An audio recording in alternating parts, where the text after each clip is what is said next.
increased by 12 pesos. Will all of that 12% be felt by our consumers? Yes. Yes. Okay. Yes. Shell and Petron. Yes, so we are in favor. Actually, from a technical point of view, the VAT would be faster to implement, but indeed it should be end to end, yeah? So at source until end. Also, the VAT is a percentage. Therefore, the higher the price, the higher the VAT becomes actually. Okay. So there is actually. Thank you, Ms. Kiambao Osial. I'm sorry, my eyesight is not that good. Mr. Nepomuceno, do you agree with them? Yes, we Okay. concur. Okay. And that is the industry position. Okay, yun naman pala. So, according to the industry, it can be done. Hindi sila mahihirapan kung magtanggal ng VAT at the point of entry. Clear? Okay, so Mr. Chairman, I'm sure mapag-uusapan natin ito sa Mayo, and we ask BOF to also help us compute, no? At makita natin itong posibleng pwedeng tulong ulit sa ating mga kababayan. Okay, let me end with expectations of support. Yung ating transport sector po nandito. In the last hearing, DSWD said, who is the DSWD representative here? Yes, Yusek Sulit. In the last hearing po, sabi ni Secretary Gatchalian, lahat ng jeepney driver, tricycle driver, bus driver, TNVS, PUV, mabibigyan ng tulong. No? Nandito po yung representative ng Manibela at ng iba pang mga transport groups. Ano pong expectation ng transport workers mula po sa gobyerno pagdating sa tulong na ito? Thank you, Your Honor. As mentioned by Secretary Gatchalian the other day, we will provide subsidy to all drivers of tricycles, as referred by LGUs, jeepney drivers, motorcycle taxis, and the other common carriers, as referred by LTFRB. They will be provided. Everyone will be provided. Okay. Ang concern ko dito is, sa lahat ng mga programa ng gobyerno, whether for farmers, for drivers, lagi pong may lumalapit nagsasabi, kasi hindi naman kami kasama. Diba? So meaning, yung listahan, napakahalaga, na kumpleto yung listahan natin. In this hearing, Yusek Sulit, can you assure us na yung mga listahan natin, kumpleto talaga? Hindi lang yung mga organized, hindi lang yung mga kaibigan, o hindi lang yung mga malapit sa mga ahensya, pero talagang komprehensibo yung ating listahan. Mamaya I'll ask Sir Mark to also speak. Yusek Sulit. Thank you, Your Honor. The guidelines on the cash relief assistance presupposes that there is a group assessment done by the partner agencies of the DSWD. As you know, Your Honor, in the past, it's always the DSWD doing the assessment. So we do it individual. This time, since time is of the essence and the vulnerability is sector-wide, so it's a whole of government, whole of society approach. So we tap the LGU to do the preparation of the list based from their official records. Okay, so kailangan nakalista ka sa LGU. Yes, para sir. umabot sa inyo yung listahan. For the tricycle drivers, sir. Okay.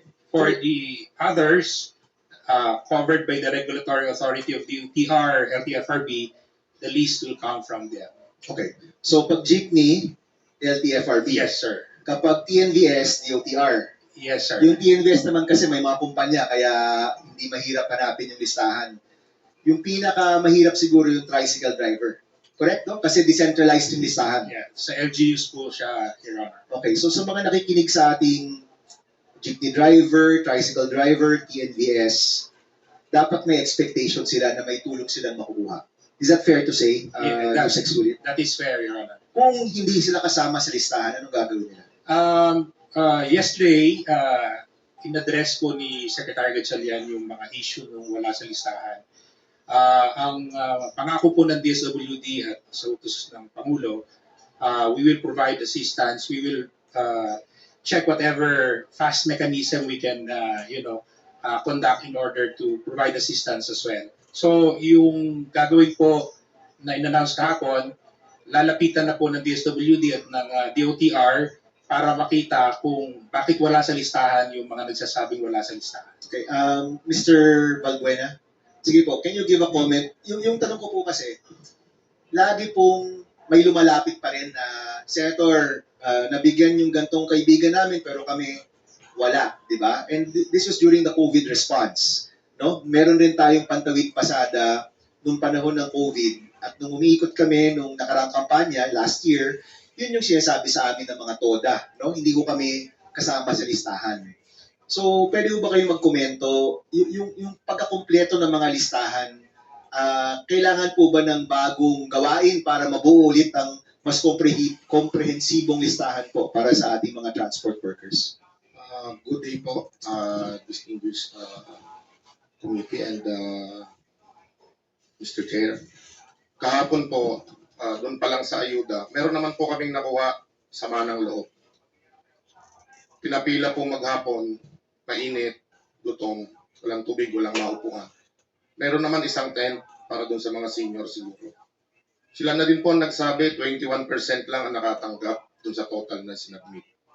Sa members po namin sa kabuuan, 8% lang ang nakakuha. Meron pang mga ruta, sa ruta namin, 60 na drivers po ang sinubmit namin pero kahit isa wala pong nakatanggap o wala doon sa listahan. Sir, sa jeep kayo, no? Sa jeepney po at UV Express. Sa UV Express. TNBS po. Okay. Ang Manibela, matagal na hong grupo kayo. Matagal Tama. na po. Yung mga tinatawag na listahan, meron po ba ang mga ahensya ng listahan ng inyong mga miyembro? Ang binibigay po namin na listahan dati, ang nagbabase po ang LTFRB per plate number. So doon po nagbabase kung ilan yung bilang ng sasakyan na meron kami na naka-enroll o active sa LTFRB. So yun po dapat yung nabibigyan. Pero this time, ang pinasubmit po sa amin yung pangalan po ng driver. So nag-comply naman kami. Mas maganda ho yun, di ba? Kasi per plate, sometimes dalawa yung driver po dyan o tatlo, di ba? Tama po kayo. So, kung yung per name, mas maganda po yun, di ba? Tama po kayo. Okay. So ang nangyari po, wala kaming nakuhang ayuda. Kung meron man, iilan lang. So matagal na namin sinasuggest po sa kanila na plate card ang ibigay ninyo sa amin. Mas madali siyang gamitin. Hindi na ho kami pipila doon sa mga ayuda na to na lahat madidisrupt yung services natin sa mga mananakay. Yung araw na namamasada kayo, nawawala rin. Maghapon din ho kami nakapila, so kaltas na po kaagad yun. Kung kikita ho sana kami today ng 1,500 pesos na paghahatian po ng driver at operator, nawala din po yun. So magkano na lang ho ang natira doon sa 5,000 pesos? Hindi po ba? Kaya ho, matagal na namin sinasabi, bakit ayaw po gawin ng Land Bank, ng LTFRB, yung ganitong sistema para kahit ilan at sino man yung sumampa doon sa sasakyan, kahit anong klaseng sasakyan, basta intended yung plate card doon sa plate number na yun, mapapakinabangan. At para siyang coupon na automatic may discount po kada karga po namin. Hindi na, mas malaki po yung madi-discount at pakinabang po nito sa amin at hindi nag-aaway na pumipila. Bakit kami wala? Nag-submit naman kami ng listahan. On a daily basis, ngayon po, 1,500 to 1,600 ang nawawala po sa amin 100 to 120% ang itinaas ng krudo. So dati kung nagko-consume kami sa average na 30 liters per day na 53 to 55 pesos, ang kinukonsumo po namin ay 1,200 to 1,400, mahigit 3,000 na po ngayon. Yun ang nawawalang kita at ang tanong po namin, kanino at saan po namin ito babawiin itong mga losses na ito? Dalawa lang naman po yan Sir Mar. Either magtaas ng fare or may suporta sa inyo. Now, ayaw nilang, siyempre yung pagtaas ng fare, marami pong matatamaan. Now, kung ayaw gawin yan ng gobyerno, dapat may suporta po sa inyo. No? Napakasimple, di ba? So, una kong tanong, I know I've run out of time. Nung COVID ho, di ba may fleet card naman nung panahon ng COVID? Tawid pasada card po yung ibinibigay sa amin. Iba ba yun? Pero nawi-withdraw po siya. So dapat, kung operator ang nakakuha, hindi po mabibigyan yung driver. Tama rin naman po na driver yung binigyan nila ngayon. Pero yung implementation, hindi ko nakikita na efficient siya. Okay, kumbaga Sir Mar, ang sinasabi ninyo, pinapapila pa, yung mga driver buong araw, sayang yung oras natin na magnegosyo, magtrabaho, ba't di na lang natin i-automate, no? Yan ang sinasabi po ninyo. Tama po kayo. Yung sistema pong ginagamit nila ngayon, wala po kaming pinagkaiba doon sa nanlilimos na kailangan ibaba muna yung bintana bago kami bigyan ng limos. Ganun po ang nangyayari sa amin. Ganun kabigat. Kami yung direktang pumasan ng bigat. Meron na po ba rito sa session hall na to na kayang pasanin yung losses na 1,500 pesos a day?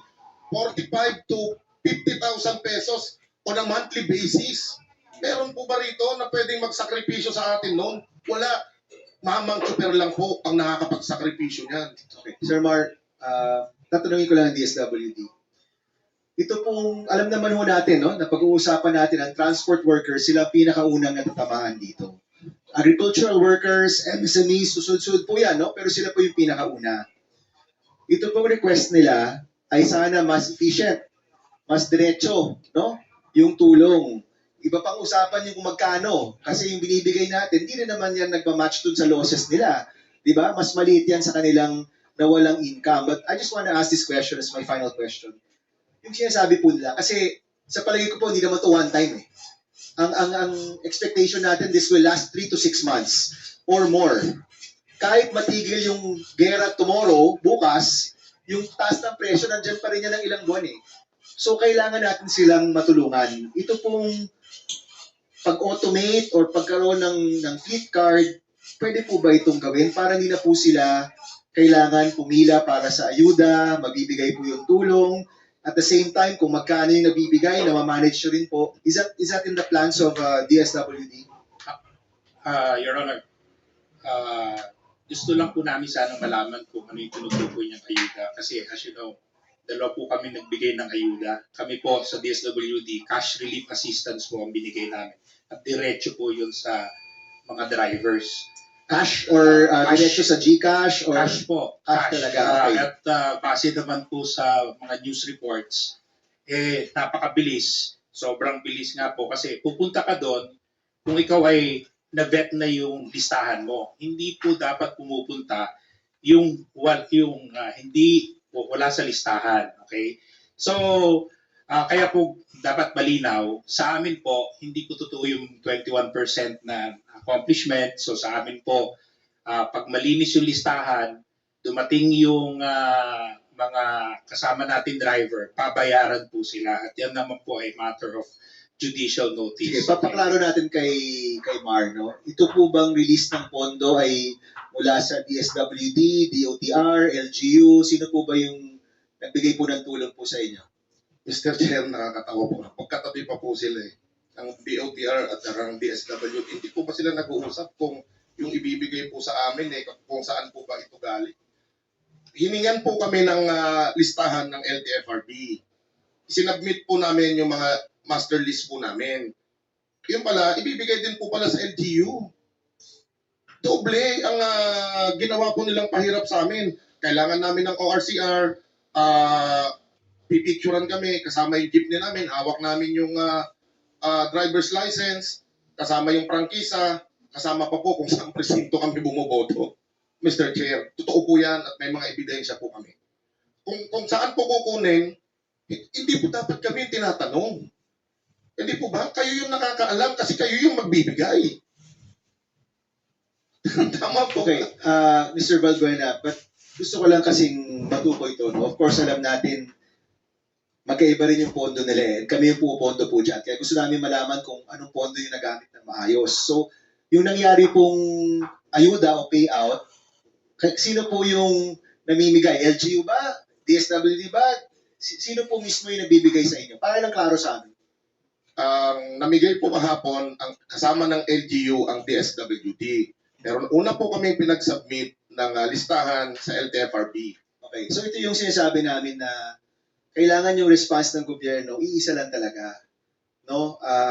This is a common theme from Tuesday na alam ko may kanya-kanya kayong mga responsibilidad, pondo at lahat, but we need to have a consolidated approach here. No? Posibleng nagdodoble yung tulong o posibleng akala natin nasa kabilang listahan, yun pala wala sa listahan. We need to have a consolidated approach here. No? So, Mr. Chairman, baka maganda po yung komite, pwedeng i-meet on the side yung mga agencies at yung transport workers natin i-clarify natin yung expectation nila kung ano yung makukuha, magkano yung makukuha, ano yung proseso para malagay sa listahan, ano yung proseso sa pagtanggap ng pera. Kasi kahit yung pagtanggap ng pera, posibleng nakakaantala doon sa pang-araw-araw na pamamasada po nila. So, Mr. Chairman, can the committee convene this on the side? Can